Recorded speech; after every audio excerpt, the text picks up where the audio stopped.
Para mí es una alegría inaugurar de esta manera las jornadas y espero que generemos una conversación, porque de eso se trata la idea de participativo. Cuando les puse ahí las direcciones de Twitter mía y de Info Ciudadana, era un poco también para invitarlos a sumarse a una conversación. No les voy a contar nada que no esté yo haciendo ya, y muchas de lo que vamos a ver ya se las compartí en el Twitter. O sea que si quieren ver las presentaciones no me las tienen que pedir, no se las voy a mandar, ya están, porque además son conversaciones que yo he hecho en el Twitter y que tiene que ver cómo los periodistas podemos enriquecer la información que tenemos y generar contenidos de calidad integrando las redes sociales, que hoy las tenemos así como un poco disociadas, ¿no? Somos todos. ¿Quién tiene Instagram? Todos. ¿Quién tiene Twitter? ¿Quién tiene Facebook? ¿Quién tiene Snapchat? Entonces ahí son los más jovencitos. ¿Cuántos usan esa misma cuenta para trabajar? Fíjense, miren, una mínima minoría. Y la pregunta es, ¿por qué disociamos lo personal y la conversación que mantenemos tan activamente en las redes sociales, y cuando vamos a hacer el trabajo de periodismo como que nos ponemos adustos y hacemos cosas que después, claro, no lee nadie, pero ¿cómo vamos a leer si estamos leyendo lo que sí publicamos más interesante en las redes sociales? ¿Por qué no podemos juntar esas dos cosas? Claro, cuando hablamos, generalmente mostramos este tipo de gráficos y mostramos el impacto que tiene Internet en nuestra vida, y hablamos de miles de millones, decimos que hay 2.000 millones de personas en Facebook. Y la pregunta es, ¿por qué no hay 2.000 millones de personas leyendo noticias en Facebook? ¿Qué es lo que estamos viendo en Facebook? ¿Qué es lo que ven ustedes en Instagram? ¿Qué cuentas siguen ustedes en Instagram? ¿Cuál es la cuenta así que tiene más seguidores que siguen? Depende de los mexicanos. ¿Qué más? Medio de comunicación. Personalidades destacadas. Personalidades, por decirlas así como un poco más elegante, estamos en una universidad. ¿Cuántos medios siguen en Instagram? Es que son además aburridísimos, te arruinan el Instagram, porque además vos estás viendo cosas lindas, gente interesante, haciendo cosas interesantes, te meten las noticias y decís, uy, nada, querés volver a ver las mascotas, la comida, los viajes, que es un poco el lenguaje de las redes sociales. Ahora, ¿eso significa que las redes sociales son solo frivolidad, o que tenemos que publicar, como hacen muchos medios que dicen, arden las redes sociales y publican cada tanto una foto de algún famoso de Instagram? Eso no es periodismo participativo, tampoco es periodismo de red. El periodismo participativo es ese lugar intermedio que todavía no terminamos de inventar y que nos genera un inmenso potencial de atención, porque el problema que tienen es que cuando le preguntamos, esto es de la encuesta nacional de consumos culturales, cuando le preguntamos a la gente qué hace con el celular, no está leyendo el diario, no leen noticias.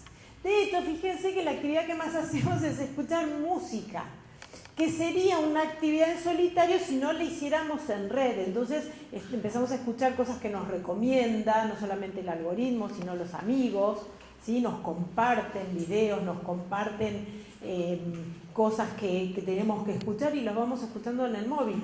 Pero ¿por qué leer diarios es casi poco más de uno de cada 10 personas? Siendo que pasamos de estar conectados de uno hace apenas 6 años.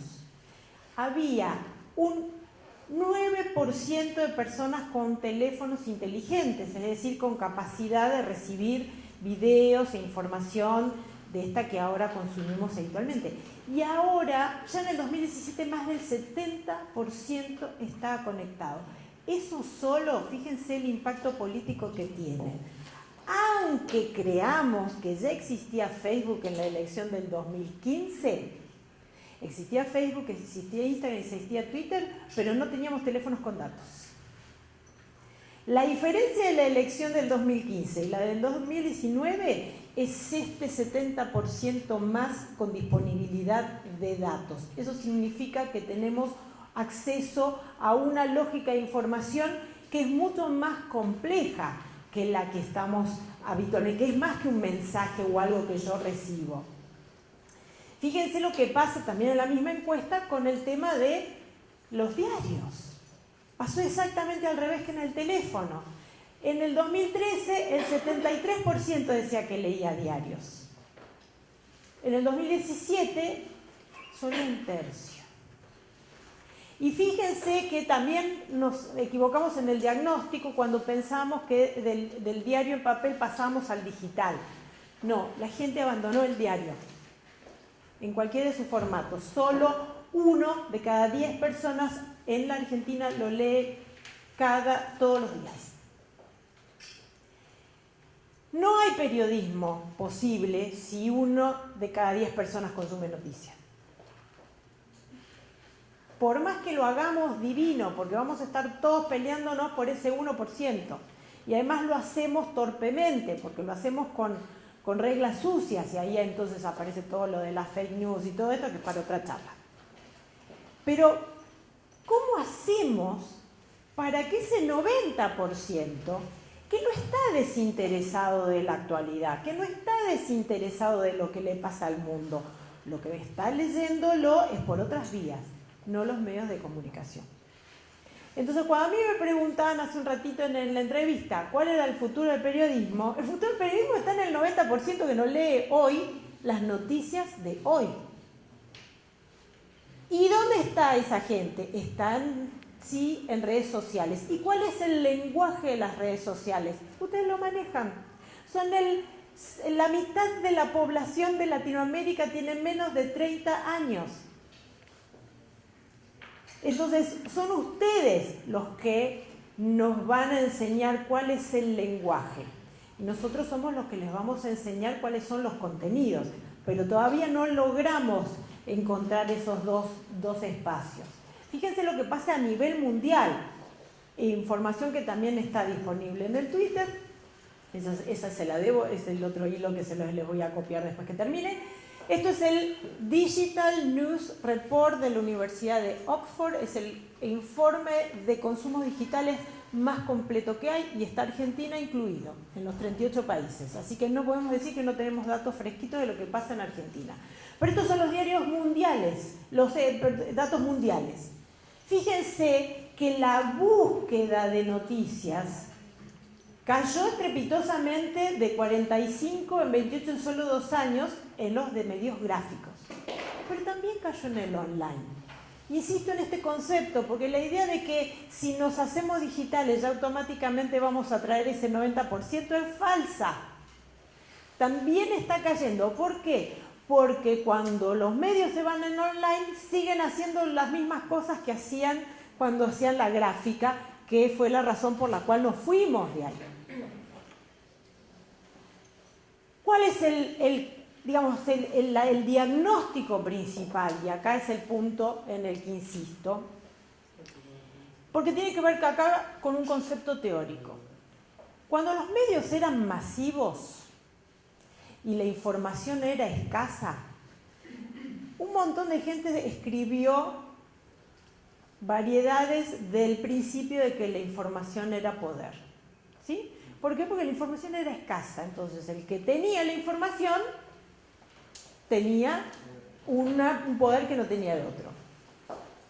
Pero podemos decir que hoy, septiembre de 2019, la información es escasa. ¿Cuál es, si tenemos que hacer un diagnóstico, el diagnóstico posible? Saturación de información. Saturación de información. La información en el mundo se duplica cada 2 años y medio.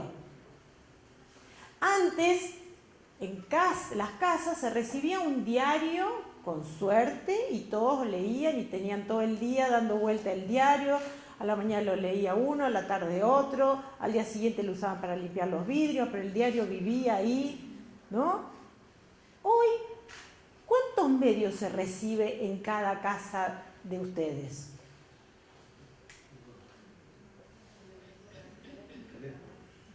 ¿Cuántos medios siguen ustedes en sus redes sociales? ¿Cuánta gente les recomienda noticias de medios que no siguen? ¿Cuál es la burbuja en la que estamos? Burbuja era cuando se recibió un solo diario, cuando teníamos una limitación de canales. Hoy justamente el problema es el exceso. Y en ese exceso nos sentimos ahogados en algunos casos, porque es una catarata.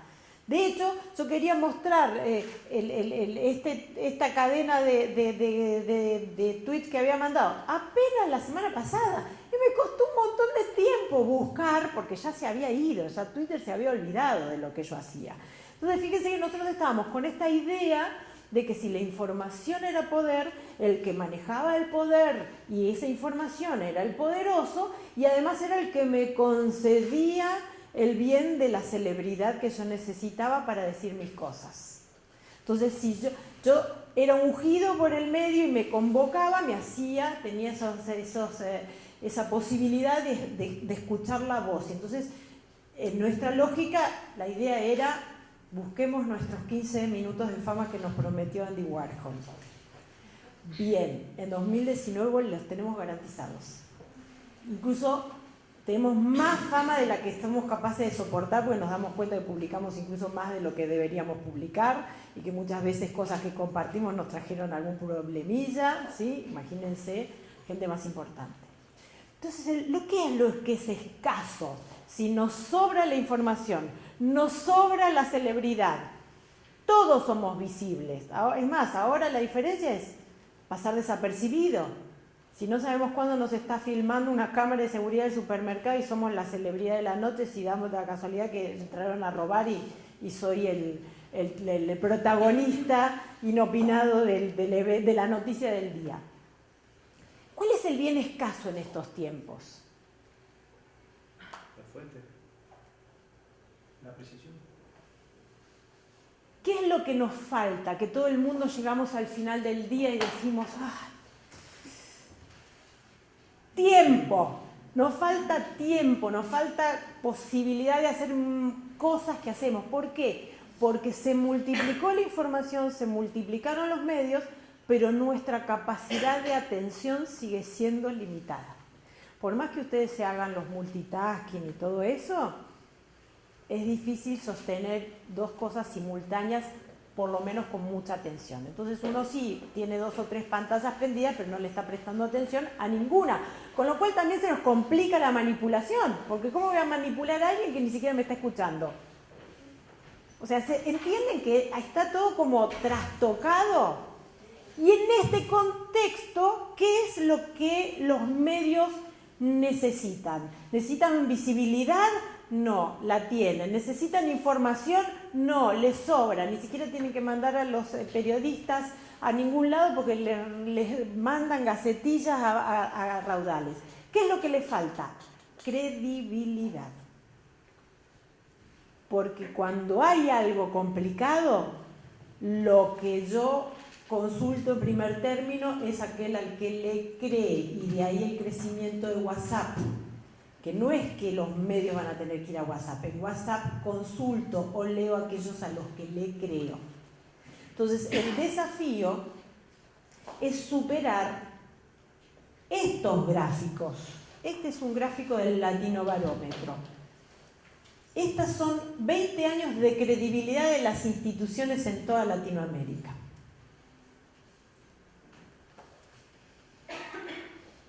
La línea más que no se ve más clarita arriba es la institución más creíble. ¿Cuál es? Los que tienen más visión.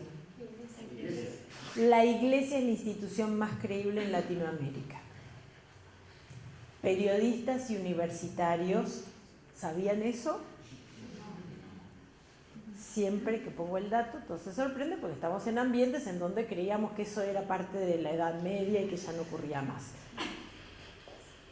Igual Televisión y Fuerzas Armadas hasta el 2015. No. 2018 dice. No, Fuerzas Armadas hasta de 2018. ¿Por qué? Porque en algún momento se pone como, digamos, no todas las ondas hacen todos los años. O sea, no todos.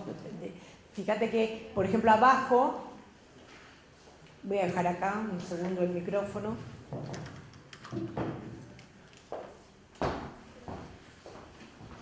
Acá está Poder Judicial, después se corta y está acá, pero ya sabemos que está abajo.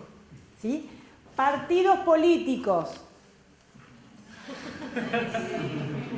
Parejito, ¿vio? Sindicatos, es estos puntitos. Poder Judicial. Parlamento. Es esta raya. Policía. Es esta azul. Empresas,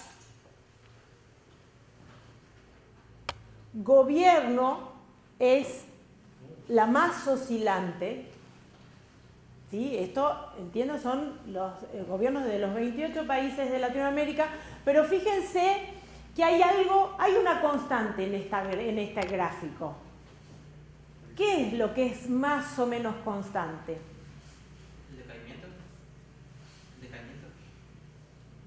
Decaimiento, es cierto que va para abajo. Que haya un superbrote. ¿Qué? Que haya un superbrote. A los 2006 fuimos todos felices. Confiamos en todos. ¿Cuánto nos duró la confianza? Un año.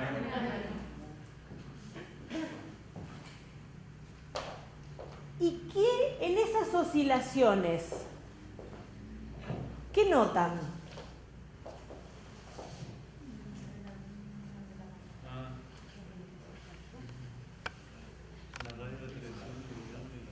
Fíjense que las curvas, más o menos, algunas más abajo, otras más arriba, pero tienen el mismo movimiento. Decae una y decae otra. Esto tiene que ver, y esto está así súper medido, que cuando cae la credibilidad de los medios de comunicación, cae la credibilidad de las otras instituciones. No se puede mantener una controversia con los medios de comunicación sin caer en riesgo desde mi propia institución. ¿Por qué? Porque la sociedad se entera de las instituciones a través de los medios de comunicación. Y si yo lo que genero es una sociedad descreída, desconfiada, termino yo siendo víctima de esa desconfianza. Por eso las instituciones que sobreviven en escenarios de desconfianza son las sociedades menos mediatizadas. La Iglesia, la mayor parte de los latinoamericanos, lo que conoce de la Iglesia, de las Fuerzas Armadas, no es lo que ven en la televisión, no son personajes que salen en la televisión, pero sí son personajes que están muy cerca y sobre todo en espacios, digamos, en estas inmensidades que tiene el continente, suelen ser las únicas instituciones presentes siempre. Uno entra a cualquier pueblito y hay una iglesia y hay un destacamento. Esa presencia es lo que les da confianza. Y acá nos plantea otro gran cachetazo a los mitos que traíamos del siglo XIX, y es que pareciera que la visibilidad es inversamente proporcional a la confianza. La institución más visible, que es la política, y ya les voy a mostrar por qué, es la que menos confianza nos genera.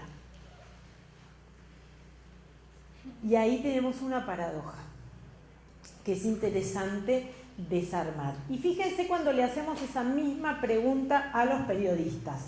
Después les voy a dejar el enlace, los datos con el informe, el estudio que hicimos con periodistas de 7 países de Latinoamérica y sumamos Venezuela también en el libro. Está disponible, está en PDF para el que lo quiera consultar. Esta es la confianza de los periodistas a esas instituciones. O sea, el que le mostré era la sociedad. ¿Sí? Fíjense, ¿Cuáles eran las instituciones más creíbles para la sociedad? La Iglesia, las Fuerzas Armadas y los medios de comunicación. Fíjense que además también en las 2 décadas en donde creíamos que la gente había perdido la confianza en los medios de comunicación, no pasó nada. Siguen siendo los más creíbles. ¿Cuáles son las instituciones más creíbles para los periodistas? La Argentina es la primera barrita celeste. El globito amarillo es la media de toda Latinoamérica. ¿Cuál es la institución más creíble para los periodistas? Los medios. O sea, que tanta pelea que tuvimos con los medios de comunicación no cambió la confianza que tenemos en eso. Y es en el único punto donde sociedad y medios coinciden, en la confianza en los medios de información, después en el gobierno y después coinciden en la poca confianza que le tienen a los partidos políticos. Argentina, de los 7 países, tenemos el récord de que la confianza en el Parlamento es 0. La confianza de los periodistas en el Parlamento es 0. Piensen cómo se reportan las noticias de la democracia cuando el propio periodista no cree en esa institución. ¿Por qué hasta dónde los quiero? Digo, ¿qué tiene que ver todo esto con el periodismo participativo? Que en este contexto, cuando vemos cuáles son las fuentes de las que hablan los medios, son aquellas en las que nadie confía. Cuando uno abre los medios, lo primero que lee son políticos. Lee empresas, lee policiales. Ustedes en sus redes sociales, cuando me dijeron a quiénes seguían, ¿en qué porcioncita estarían aquellas personas que ustedes siguen en las redes sociales? Cuando me decías personalidades destacadas, ¿en cuál de las porciones están esas personalidades destacadas que ustedes siguen? ¿Cómo? Ciudadanos, políticos, empresariales, pero en proporción de 1 a 10, ¿ustedes siguen de 1 a 10 ciudadanos en sus redes sociales? Esa es la proporción en las que aparecen en las noticias. Acá empezamos a ver un poquito una de las razones de las por qué no nos son interesantes las noticias. Y por qué los medios, en lugar de preguntarse qué es lo interesante, directamente copian y pegan. Si lo dice ese, no me pregunto si está teniendo lectores de la noticia. Voy y la copio, porque si la dijo este portal, tenemos que decir algo de eso. Un ejemplo de la semana pasada, y vamos a hablar de Brasil, así nadie se siente ofendido en los comentarios. La semana pasada me tocó, cuando fue lo del incendio pongo entre comillas, incendio de Amazonia, me tocó ir a dar un taller con periodistas de San Pablo. Y llego a Brasil y era esto, todo era Amazonia, y en la televisión solo hablaban de los incendios de la Amazonia, y era todo incendio de Amazonia, todos eran Amazonia. Pero ¿quién estaba? ¿De quién hablaban los incendios de Amazonia? Bolsonaro, Trump. Ahí aparecía ejército, Bolsonaro y Trump. Hablaban de los incendios forestales y ponían una cara de Bolsonaro. De Bolsonaro y Trump, por si era, ¿sí? Entonces digo, bueno, voy a ver, ustedes saben que hay una herramienta que se las recomiendo fervorosamente, que son las tendencias de Google. Ahí yo veo en tiempo real cuál es la noticia más leída del día. La limitación que tiene la herramienta es que si pasó el día después ya no pueden ver cuándo es. Entonces yo puedo hacer estas cosas cuando estoy atenta y justo caso el día. Dije, bueno, me voy a ver en Brasil, debe ser la noticia más importante porque era la única que estaba en todos los lados. Primera noticia, personalidades destacadas. Segunda noticia, el programa La Voz en Brasil. Tercera noticia, personaje destacado. Día del Soldado. Noticia 5.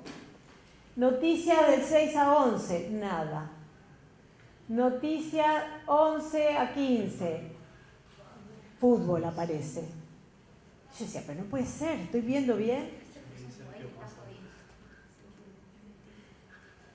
¿Ven los incendios? Fútbol. Y cuando se termina el fútbol, la liga brasilera empieza con la liga europea en Brasil. Ahí aparece Bolsonaro, pero solo como, ¿no? Pero no como en el tema de Amazonia. Voy a poner acá, ven, acá aparece. Walt Disney aparece antes que el incendio de Amazonia.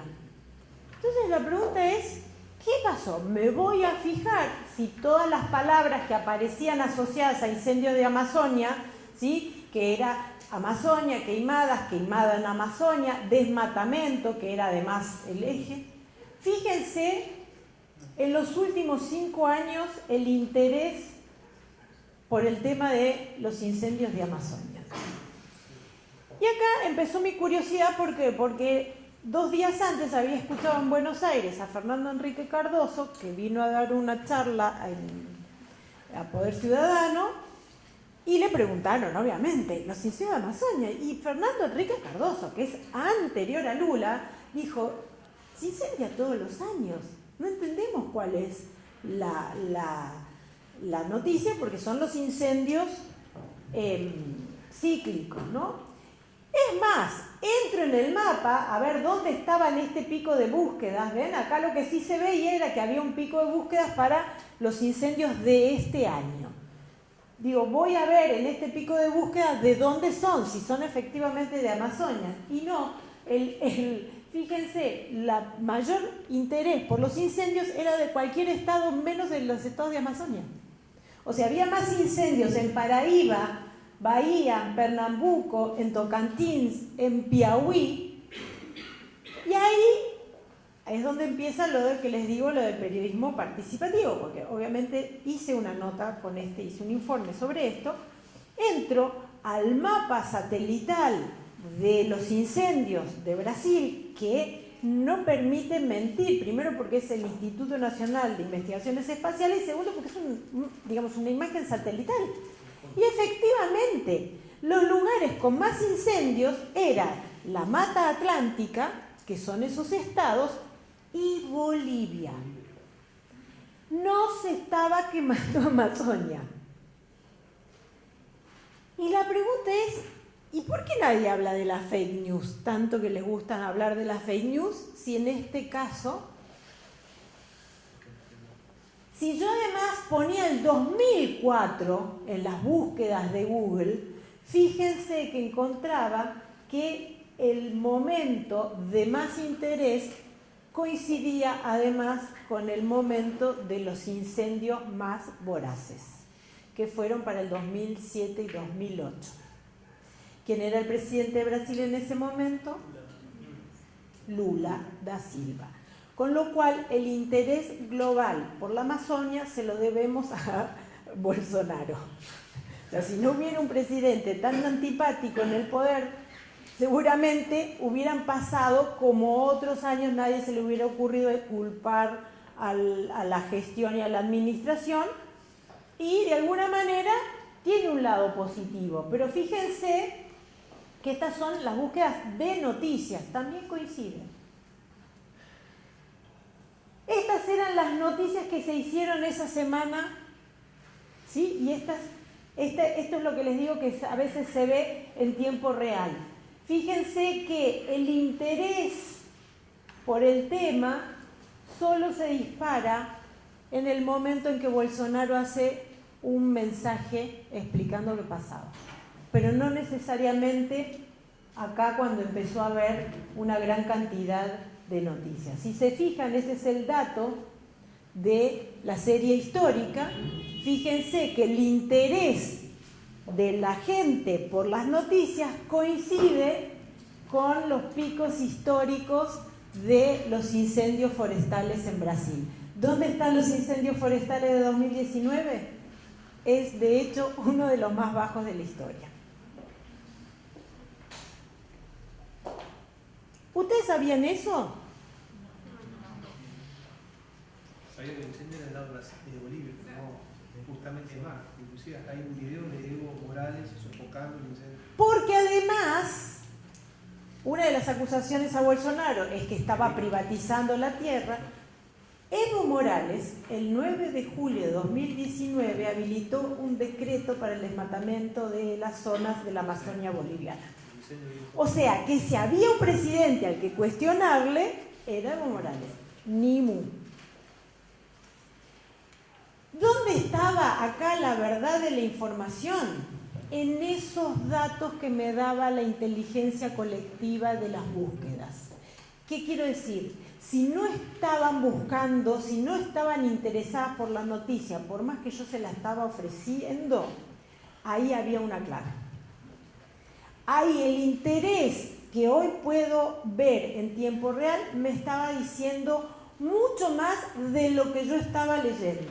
Y ahí tienen una fuente informativa de la participación, ya no de un grupo de personas u una opinión, sino de todas las búsquedas, de todos los teléfonos y de todas las computadoras de Brasil al mismo tiempo. Y miren que nosotros les mentimos a los encuestadores, le mentimos a los periodistas, pero no le mentimos a Google. Podemos incluso usar Google de incógnito, pero siempre estamos tan apurados que pasamos y aunque sea porno, vamos y pedimos, ¿no?, que lo vea. Bueno, ¿sí? Quédense tranquilos, están agregados, ahí no se ven ustedes, pero estaban en esas búsquedas. ¿Dónde había otra clave? También. Si se fijan que hablaban del pulmón del mundo, si el problema era la emisión de dióxido de carbono y el calentamiento global, ¿cuáles son los países que sí se están comiendo el oxígeno del planeta? Sí, Macron y Trump.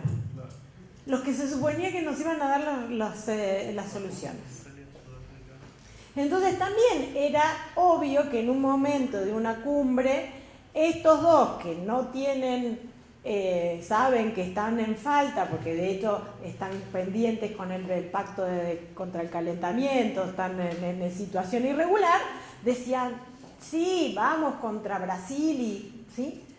Claro, también es complicado contar eso porque no es que yo esté haciendo la defensa de Bolsonaro ni nada parecido, por favor, que no se interprete esto. Lo que quiero decir es que los periodistas no entendieron dónde estaba haciendo la noticia. ¿Por qué?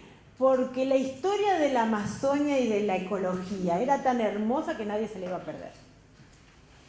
¿Sí? Entonces uno veía toda la mañana, ay, el pulmón y se mueren, ¿no? Incluso las fotos, había fotos de jirafas quemándose. Yo me decía, no, acá no tenemos jirafas. Bueno, resultó ser que también se estaba incendiando África. Entonces, claro, pero en un momento, imagínense, para los europeos que estaban preocupados, veían las jirafas y decían, ay, estos brasileños quemándose. Ahora, vamos a un tema mucho más serio todavía que este que les planteo, que pasó en la Argentina la semana pasada, que fue la noticia en cadena nacional que tuvimos desde el domingo pasado.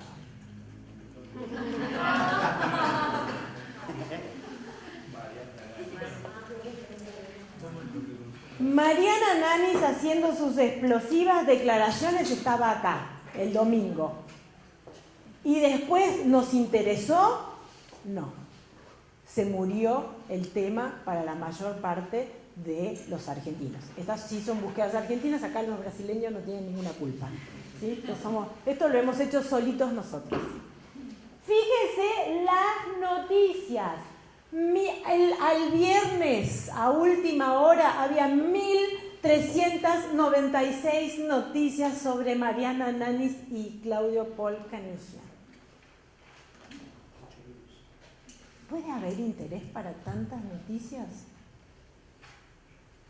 Es más, abajo de estas búsquedas ustedes pueden ver qué es lo que busca la gente, que es lo más divertido de todo.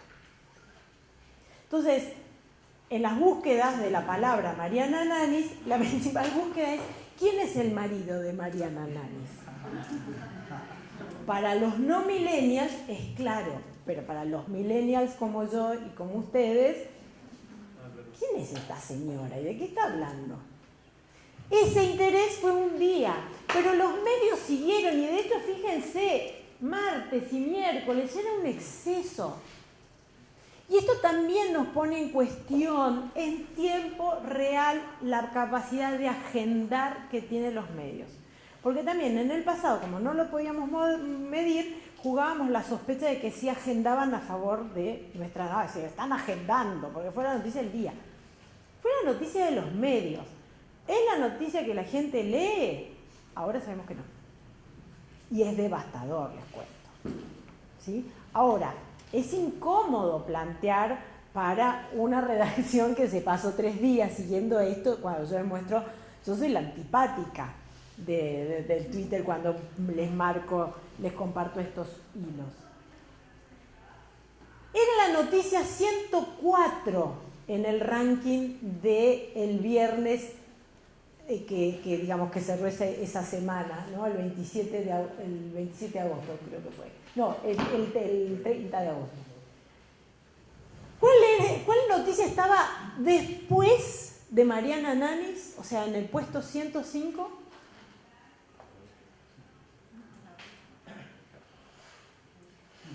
El dólar. Pero también habíamos hablado tanto del dólar como de Mariana Nanis. Y fíjense que las búsquedas del dólar no dependen de las noticias, depende de la cantidad de plata que uno tenga en el banco, que uno va a buscar la cotización. Porque estas búsquedas también, cada vez que uno piensa en cuánto está cerrando el dólar, ahí la registra. Con otro dato más, si sumamos Mariana Nanis, Canigia, Susana Jiménez, que fue la inventora de todo esto, y los nombres de los 2 principales candidatos en la compulsa electoral, fíjense, tenemos el pico de Claudio Canigia, que tuvo más que Mariana Nanis, y fíjense dónde están los candidatos.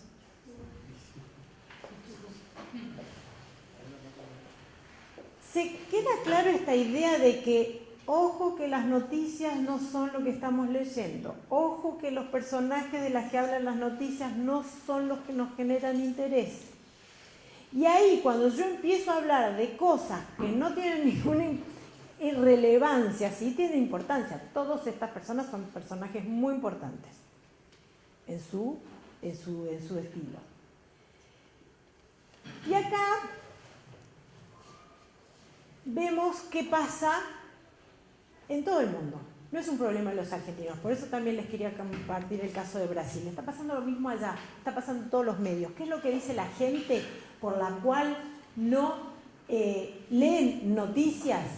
Porque hay todo un fenómeno, una rama de estudios que se llama news avoidance. Vemos como en los 70 había estudios de la agenda setting, en los 80 del framing. Los estudios de 2019 se llaman news avoidance. Es por qué la gente evita leer noticias. Porque es la clave, digamos, del sustento del periodismo y de la industria de medios. Y la principal razón es porque me hacen daño. Me hacen mal, me pongo de mal humor. No estoy seguro si lo que cuentan es verdad. La tercera, que es muy importante, siento que no puedo hacer nada al respecto. O sea, siento que se está quemando el Amazonas, ¿y qué voy a hacer? tengo que ir a buscar a los chicos al colegio, tengo que ir a juntarnos para un partidito. Sí, mi solidaridad, ponemos un tweet, ay sí, Amazonas SOS, y después me voy, hago lo mío. Comparto, pongo en el Facebook para que la gente sepa que tengo conciencia ecológica y soy buena persona, y después me voy a quemar bosques en un asado y a comer carne que tira dióxido de carbono, no importa nada. Fíjense, de nuevo, ahí tienen el dato para bajarse el informe digital. No, fíjense que lo que más coinciden, que el valor de los medios es que a uno lo mantiene actualizado. Ahí hay que darle sé que se incendió el Amazonas. Ahora, ¿daba para una semana? O sea, para estar informado. O sí que se está divorciando Claudio Canigia y Nanis. Pero una semana tengo que estar avisando que se está divorciando. ¿Se entiende que ahí es donde está la participación de las audiencias? Si yo tengo capacidad de leer esos ciclos, voy a tener muchos más elementos para hacer algo cercano a los temas. Y fíjense, este mismo estudio que hicimos nosotros, cuando además de las fuentes, que habíamos visto que las principales fuentes eran políticas en los medios, ¿qué temas son los principales de información general de los 4 diarios más importantes en circulación de la Argentina? Con lo cual es de ahí para abajo.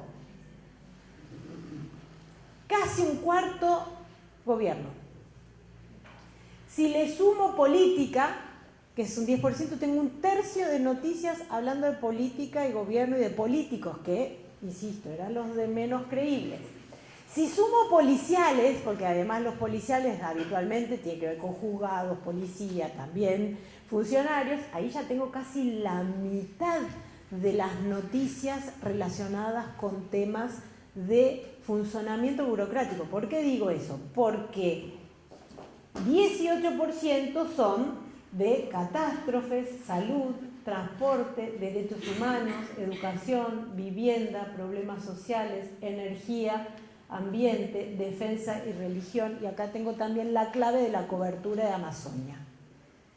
¿Qué hubiera pasado si en vez de presentar la Amazonia como un problema político, que es acá, lo hubiera presentado como un problema de energía o un problema social? ¿Cómo? No te lee nadie. No, al revés. Al revés. No te lo lee nadie cuando lo presentás de la otra manera y tenés las pruebas acá. Por lo menos tenemos el derecho de la duda. O sea, ya sé que cuando lo presento como un problema de Trump y Bolsonaro no lo leyó nadie. Eso sí lo sé. Lo que no sé es qué hubiera pasado si le doy vuelta.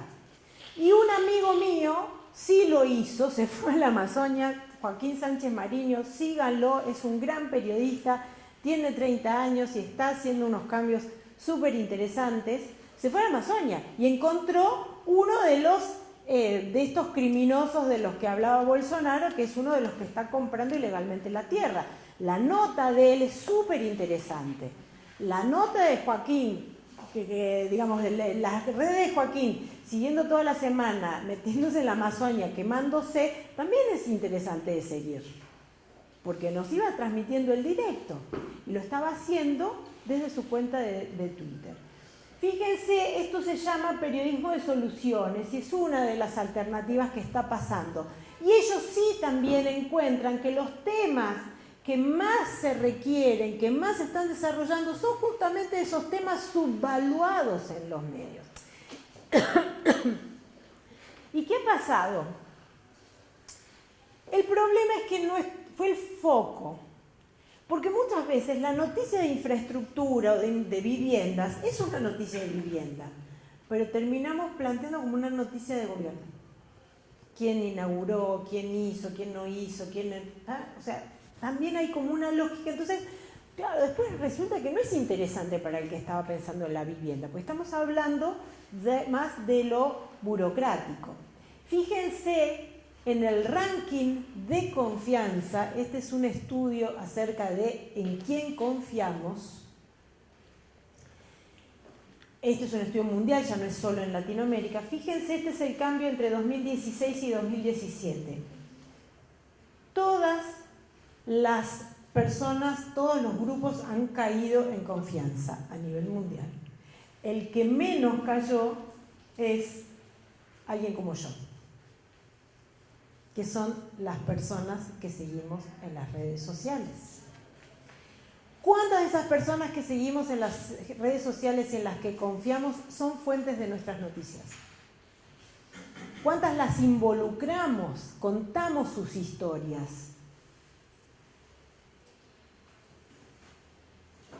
Esto lo paso rápidamente, pero esto para que vean, acá está Argentina. Argentina ni siquiera está entre los países con más descréditos de los medios.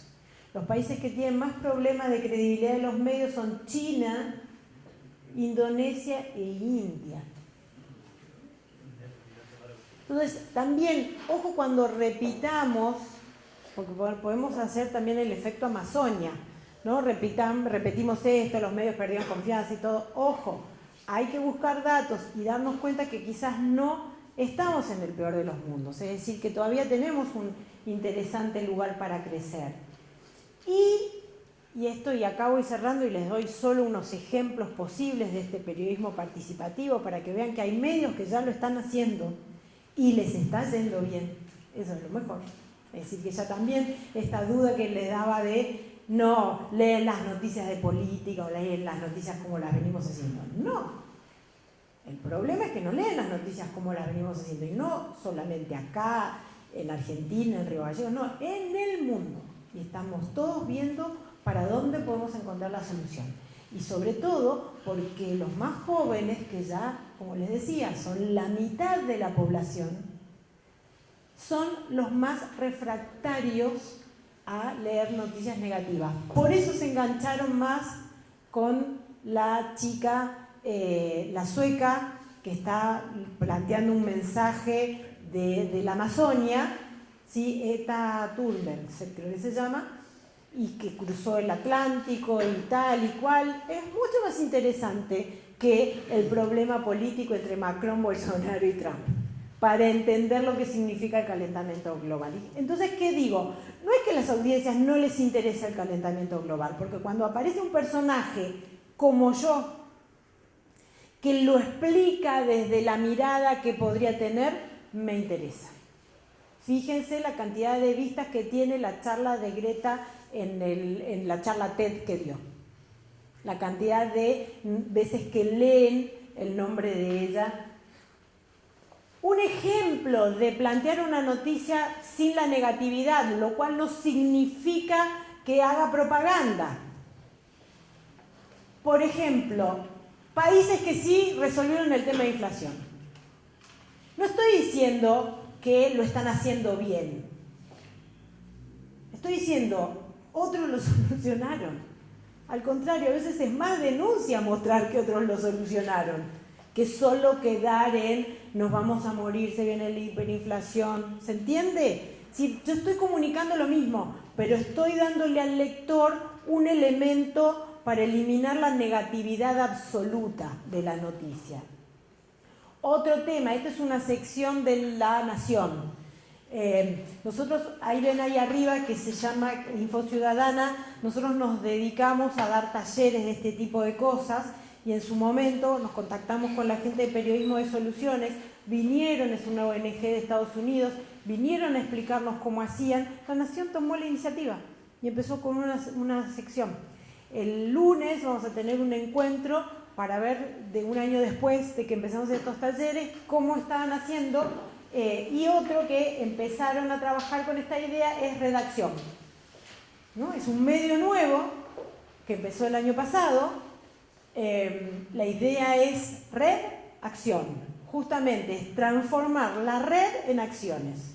Entonces, este es un ejemplo y es una nota de Joaquín Sánchez Mariño, el periodista amigo del que les hablé. Empieza una nota sobre los médicos venezolanos con el audio de WhatsApp que le mandó una médica. La trae como fuente, empieza ahí la historia. y escucho un audio de WhatsApp como escucho todos los días 15 audios de WhatsApp de mis amigos. Se me hace cercana la nota. ¿Dónde encuentro esta participación? Está lleno. En los informes, en los testimonios, en los comentarios que están haciendo en las redes sociales. Pero se entiende este concepto. No es formar parte de la locura de la gente que está debatiendo en malos términos. No, es correrse ustedes como observadores de la realidad. Observen cómo se desarrolla esa realidad en las redes sociales. O sea, salgan de su cuenta de redes sociales de fulano, fulana que está jugando o haciendo gracias con los amigos. Vean qué pasa. Sálganse un poquito. No son los hashtags tampoco. Es cuáles son los comentarios. Si una persona publica un tuit, un funcionario, una personalidad, ¿qué le contestan? ¿Y qué le contestan en dónde está? ¿No? Lo que empezó a ver, la nota, si ustedes la revisan, tiene muchas cosas interactivas. En algunos casos tiene el posteo de Instagram de la Asociación de Médicos Venezolanos en Argentina. Entonces, ¿qué hizo Joaquín? Se fijó los comentarios que dejaban a la cuenta de Instagram y los contactó. Entonces armó un grupo de WhatsApp de 7 médicos, después de haber hecho ese contacto, y se pusieron a charlar. A ver, cuéntenme, ¿cuáles son los problemas? La nota se fue armando sola. Esta idea de que ustedes tienen que ir, buscar a la persona, ponerle el grabador adelante, hablar, no es lo que hacemos en la vida real. En la vida real conversamos en WhatsApp. ¿Por qué no podemos armar un grupo de WhatsApp para una nota? Que además se le convirtió en una fuente inagotable de otros problemas. Entonces hay en redacción toda una serie de los migrantes venezolanos. Súper interesante para seguir. ¿Y por qué? Porque es un asunto. Entonces yo puedo cubrir la nota de la migración venezolana desde la política y ya sabemos que me va a generar conflicto porque tengo el amigo que está a favor, el amigo que está en contra, yo mismo no sé de qué lado estoy. Pero ¿qué pasa si cuento la historia de vida del médico que vino a revalidar el título? En eso estamos todos de acuerdo. O sea, puedo hacer una nota que salga de la controversia y concentrarme en el tema de salud, porque este es un tema de salud, más allá que un tema de migración. ¿Cómo se revalidan los títulos? ¿Dónde están yendo a trabajar? ¿Con qué expectativas? ¿Cómo impacta en el mercado de los médicos en Argentina? Hay un montón de notas solo a partir de este audio de WhatsApp.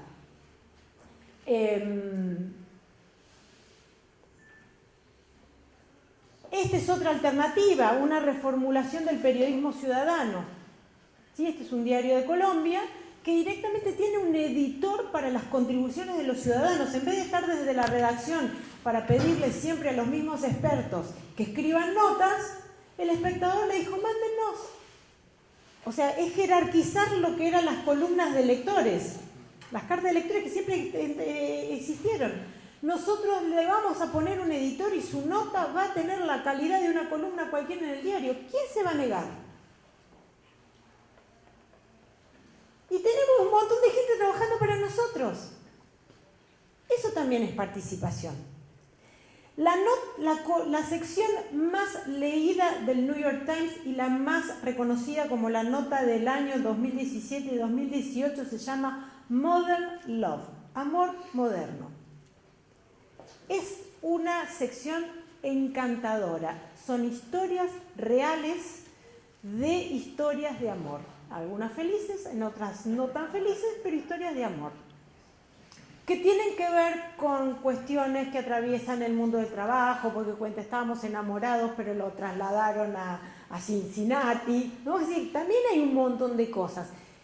Y lo que tienen es un equipo de editores seleccionando, porque reciben a miles por día, y otro equipo transformando esa historia en una nota de calidad. En algunos casos se puede publicar el nombre, a veces no, pero está la certeza de que se trata de historias reales. Y son encantadoras. De nuevo, ahí hay una lógica participativa. ¿Tiene que ver con la realidad? Sí. ¿Tiene que ver con la actualidad? Sí, porque a partir de una historia, después en la facultad damos, sí, tenemos que hacer storytelling. ¿Sí? Entonces uno se rompe la cabeza cómo hacer el storytelling. Eso es storytelling.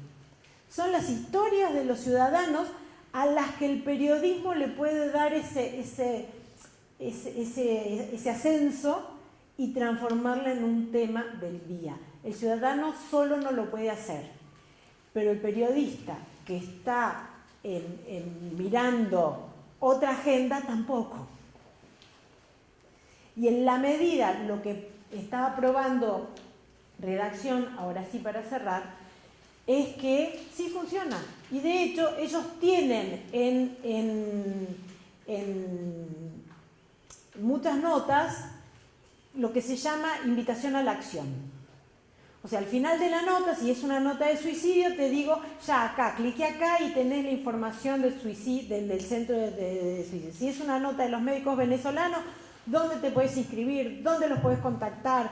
¿Qué requisitos tenés que hacer para revalidar el título? En la misma nota, servicio, que es un enlace. ¿Por qué? Porque eso es más probable que se recomiende una nota en la que alguien puede hacer algo que una nota que solo se lea. Ayer salió una nota muy linda, yo les decía, el lunes vamos a dar un taller con la gente de La Nación, con la gente de redacción y con la gente de Techo, la ONG, porque ellos también aportan mucho storytelling para notas que tienen que ver con asentamientos.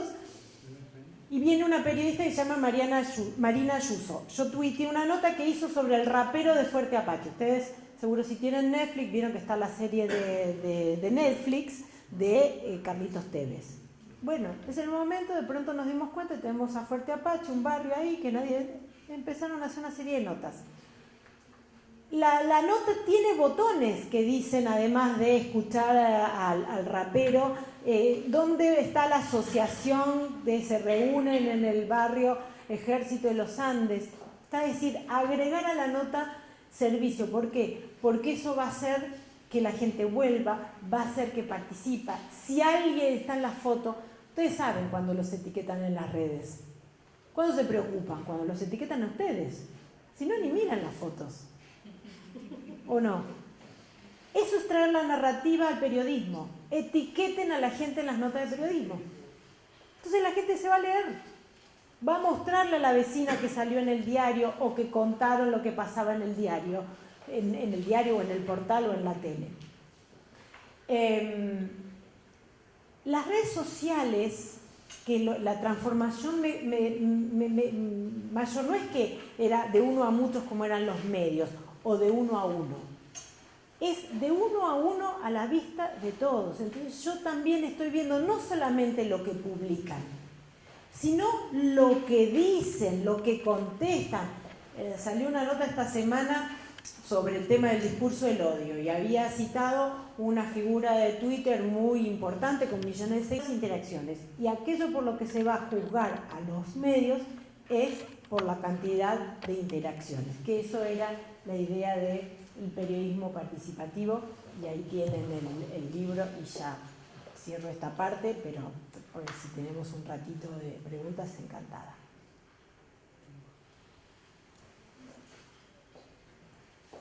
Puede ser que uno de lo que estabas hablando vos, la modificación que se hizo, yo lo he visto en Telefe Noticias, con la llegada de Nicolás Repetto, la gente como que él duró un año nada más y tuvieron que hacer la modificación completa, sacarlo a él como la figura principal, porque le querían dar ese giro de noticias de Telefe, que era antes solamente de la cámara y ahora no, era como más abierto al estudio.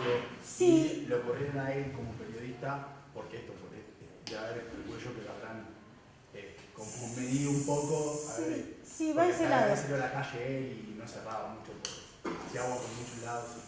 ¿Cómo se llama? ¿Robertito Funes ese? Sí, Robertito Funes. Yo creo que ese es más participativo que claro, o sea, a Pavlovsky, que es algo más. Ese cuando va a las obras de construcción y le hacen poner eso es buenísimo. Claro, eso es bárbaro.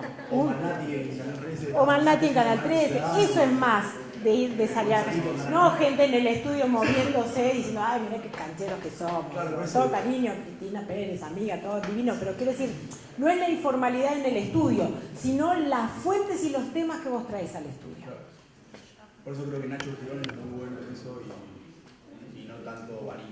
Y de hecho, también te explica por qué el pico de rating, por ejemplo, de TN fue el eclipse. No es el eclipse. Fue la primera cobertura en donde la gente era la protagonista, porque el eclipse tardaba, el eclipse ya estaba, lo mostraba y todo. Pero las notas de irse a los campamentos donde la gente estaba esperando el eclipse, ahí había algo. O sea, es lo que les digo, cuando vean algo que funciona, no se queden en la superficie.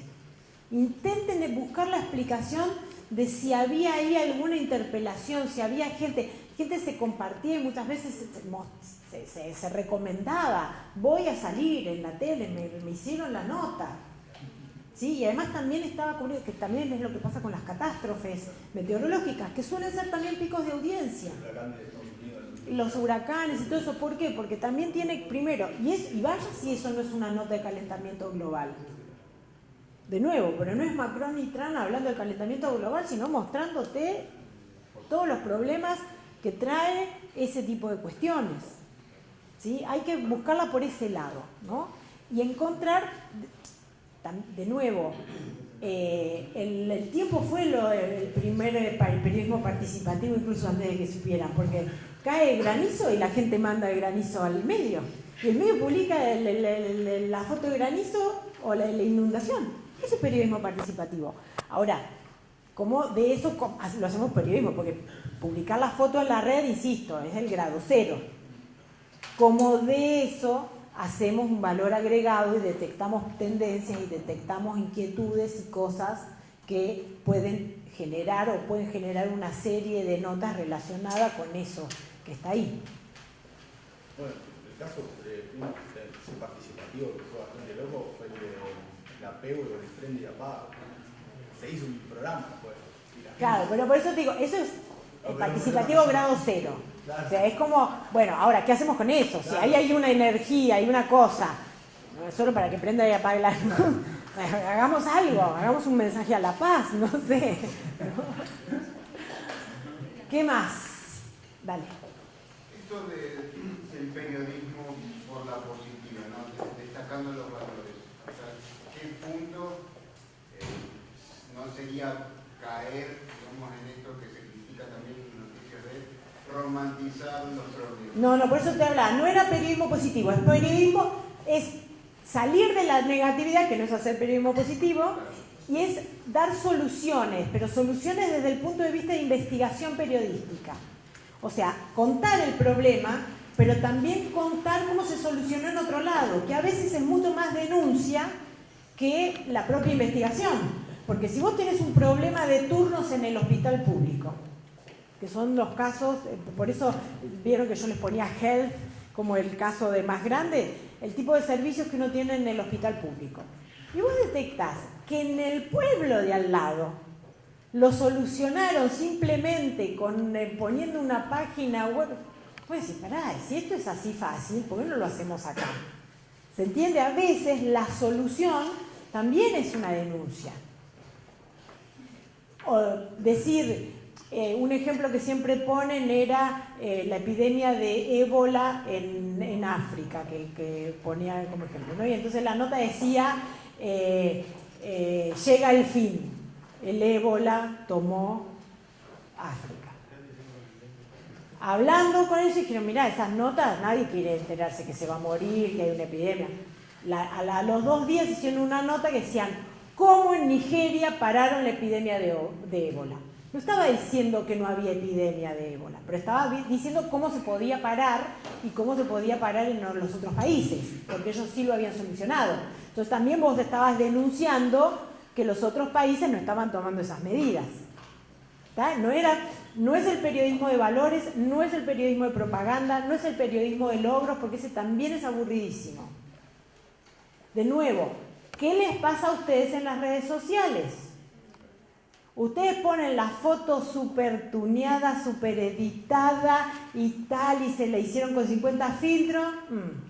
Le etiquetaron una foto que están medio alcoholizados y todo el mundo está mirando esa foto. Y uno dice, pero si esta es la foto linda mía. No, bueno, queríamos verte en la vida real.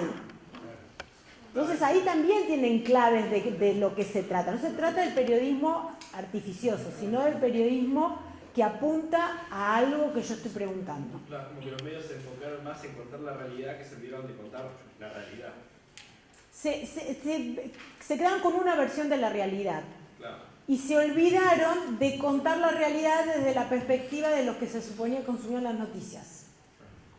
Entonces es obvio, ¿no? Ya lo decía Sabina, si el diario no hablaba de mí, ¿para qué voy a comprar con la plata que sale? Sí, perdóname, ya está. No, lo que percibo, y desde hace mucho tiempo, no sé si recuerdan, hace muchos años atrás había un sketch de Gasalla, que era un noticiero y que empezaba la presentadora diciendo estoy para el culo. Sí. Y así arrancaba. Y ese tono, yo creo que en todas estas noticias que han mostrado, prevalece aún hoy. Y a mí no me gusta, me causa tristeza, pero veo el impacto que tiene esa forma de informar en mis hijos, que son quizás los que menos vamos directo a la información. ¿Ustedes creen que se quema el Amazonas, se acaba el mundo y nos morimos todos mañana? Sí, de hecho ahí tenés un ejemplo en grado, te lo voy a plantear incluso desde una perspectiva filosófica, ¿no? Hay un libro de Zygmunt Bauman que es muy lindo, que se llama En busca de la política, ¿no? Y tiene un capítulo que reflexiona acerca del tema de por qué la muerte, ¿no? ¿Por qué las noticias de muerte y por qué la muerte nos genera esa atracción? Y él plantea que dice que la muerte es nuestra única certeza. Nosotros no sabemos ni cuánto vamos a vivir, ni si nos vamos a casar, si nos vamos a divorciar, si nos vamos a recibir, si no nos vamos a recibir. Solo sabemos que nos vamos a morir. Eso lo sabemos todos. Pero todo el tiempo vivimos como si eso no fuera a ocurrir, dice Bauman. Entonces, cuando vemos que a alguien sí le pasa, ¿sí? Si ustedes se fijan en los personajes más buscados de Google de los años anteriores, que está disponible, van a ver que la mitad son muertos. O sea, muere alguien. De hecho, entre los personajes más buscados en el 2018 Argentina está Stan Lee. ¿Saben quién es Stan Lee? Y porque lo googlearon, porque si no, no estaba. ¿Quién es? Bien, el creador de Marvel. El creador del Hombre Araña. ¿Qué tiene que ver con nosotros? Lo buscamos. Y estaba entre nuestras inquietudes. ¿Cuántos medios hicieron un informe de Stan Lee, del Hombre Araña, lo que significa? Y les cuento un dato más del Hombre Araña, que me encanta. Generalmente cuando pensamos en el periodista, ¿sí? ¿Cuál es el superhéroe que es periodista? Clark Kent, lo primero que nos viene. Y ahí delatamos que no somos millennials, porque Clark Kent, como personaje periodístico, es de Entreguerras. El personaje periodista es el Hombre Araña. Peter Parker es fotógrafo en los ratos libres porque reparte pizza. Es repartidor de pizza. Cuando tiene tiempo es fotógrafo que trabaja en un diario que se llama, ¿cómo se llama el diario del Hombre Araña? The Daily Hornet, que se llama el Clarín Diario. El Hombre Araña. Y tiene un jefe horrible que le dice que la única foto que le va a contratar es la foto del Hombre Araña. Dígame si esa no es una metáfora del periodismo contemporáneo hermosa. No es Clark Kent superpoderoso que nos va a salvar del mundo. No, el periodista de hoy es el Hombre Araña. ¿Pero por qué? Porque además hay una condensación de lo que es nuestra vida. Por eso es el personaje del cómic más exitoso de los últimos tiempos. Y hay, además, un dato también interesante, que es que en tiempos de incertidumbre aumenta el interés por los superhéroes. Pasó en las entreguerras en el siglo pasado, que es donde apareció Marvel y todos estos personajes, y aparece en el siglo XX. Fíjense cuántas cosas había para contar alrededor de Stan Lee, cuántas notas lindas había para hacer alrededor de los personajes, de lo que significa para nuestra vida. La buscaron en Google. ¿Por qué? Porque ningún medio la cubría. ¿Se entiende? La idea que no es hacer tampoco periodismo demagógico, No es si Luli Salazar hoy y le damos el clic, ¿sí? No es eso. Es ver el clic y hacer preguntas al clic. Y a partir de ahí tratar de ver las respuestas. ¿Saben cuál era la pregunta más asociada a Bolsonaro en las elecciones de Brasil? ¿Cuál es el programa de gobierno de Bolsonaro? La pregunta más buscada en Brasil. Y la segunda pregunta más buscada, ¿qué es fascismo? ¿Explicaban los medios de Brasil qué era fascismo y qué era lo de fascista que tenía Bolsonaro? No, simplemente le ponían la etiqueta. Con lo cual un montón de gente se enteró de lo que era el fascismo por Wikipedia. Y les invito a que vayan a ver la entrada de fascismo en Wikipedia, con lo cual también me permito pensar que mucha gente dijo, no, esto no tiene nada que ver, es una exageración de la prensa. Ahí había una clave que ninguno estaba respondiendo. Y también esto es falso, que no, la gente no quiere saber el programa de gobierno. Vayan a ver las preguntas más buscadas de los candidatos ahora. No, estas no se las digo yo. Búsquenlas ustedes en el Google Trends. Y díganme, cuéntenme en el Twitter después qué les parece, porque si estoy hablando de periodismo participativo, lo que más me encantaría es que siguiéramos después conversando por el Twitter, que es el principal proveedor de estas ideas que les hago, porque, como les decía, trato de explicarles lo que hago. El Twitter está trabajando para mí, gente como ustedes me aportan infinidad de ideas y de casos. ¿Estamos? Bueno, muchísimas gracias, fue un placer enorme. Gracias por